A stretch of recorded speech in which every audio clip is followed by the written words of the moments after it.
Salut les artistes, j'espère que vous allez bien. Pour cette vidéo, on a les fléchettes Phantom Grip de chez Bulls, 80% tungstène en 21 grammes.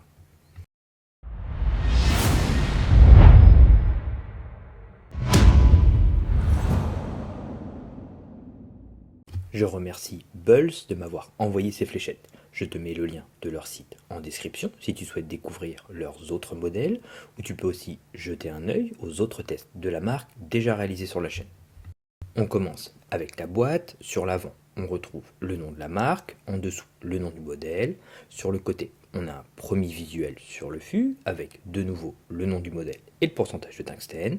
En bas, le logo Bulls avec à côté la mention point acier, de nouveau le pourcentage de tungstène et le poids de 21 grammes. À l'arrière, on retrouve le logo Bulls, le nom du modèle et le pourcentage de tungstène, un descriptif des fléchettes et le détail de la boîte.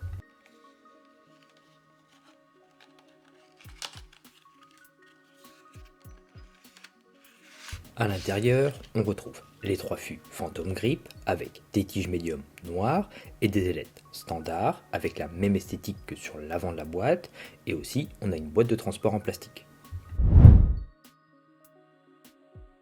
Pour ces fléchettes, le fût mesure 50,6 mm de long pour 6,8 mm de diamètre, avec des pointes de 30 mm de long.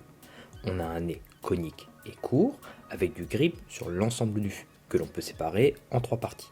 La partie avant et arrière avec ses anneaux simples surmontés de micro-anneaux et ce beau bleu électrique entre chaque, et la zone au centre du fût avec des micro-anneaux et le logo Bulls. Pour ce modèle, le centre de gravité se situe derrière le centre du fût, un peu avant le premier anneau bleu. Un 8/10 pour le grip.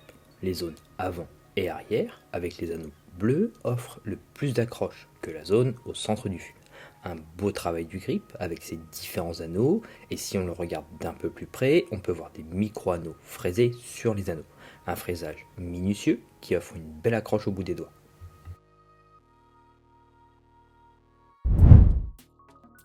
Pour les sensations en vol avec ces fléchettes, celles-ci font légère en main. Pas que forcément dû au poids de 21 grammes, mais du fait qu'elles soient aussi en 80% tungstène. Cette sensation, lors de mes lancers, d'avoir des fléchettes plus légères que d'habitude, a rendu mon lancer plus hasardeux au début et m'a demandé un petit temps d'adaptation.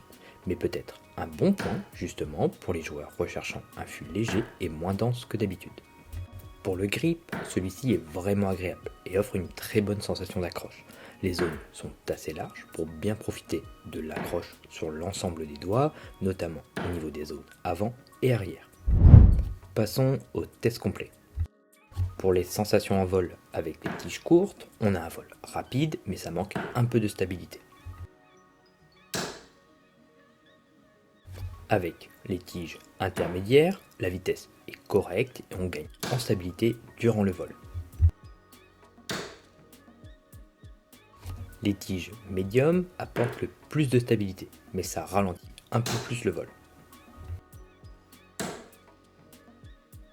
En utilisant les slim, celle-ci s'adapte bien avec ce modèle et ce poids, et offre une bonne vitesse et un angle plat à l'arrivée. Pour la forme poire, les sensations en vol sont assez similaires au slim, mais avec un peu plus d'angle à l'arrivée, pas l'optimal ici. Pour les kites, c'est la forme qui s'adapte le mieux avec ce poids de 21 grammes, avec un vol rapide et stable, même s'il y a un peu d'angle à l'arrivée. Avec la forme standard, le vol est stable, mais avec un vol un peu plus lent et un peu plus d'angle à l'arrivée. Et avec les Teamplex, ça fonctionne bien, mais pas forcément adapté ici, avec ces fléchettes aussi légères.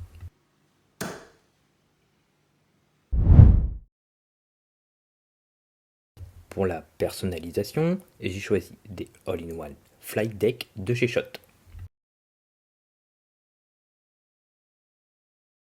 Pour résumer, on a des fléchettes agréables à jouer, assez légères, qui permettent plusieurs prises en main, avec un large choix de poids et ainsi pouvoir s'adapter à plus de joueurs.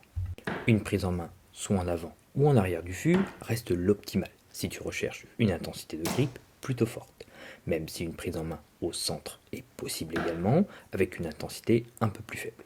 Les 80% de tungstène permettent aussi d'avoir des fûts un peu plus épais et offrent une prise en main différente et peut-être une bonne alternative comparée à des fûts en 90% souvent plus fins. Merci d'avoir regardé cette vidéo et merci à Bulls de m'avoir envoyé ces fléchettes. Si le contenu t'a plu, n'hésite pas à mettre un petit pouce ou un commentaire, ça fait toujours plaisir, à t'abonner à la chaîne pour me soutenir et ne pas louper les prochaines vidéos. A bientôt.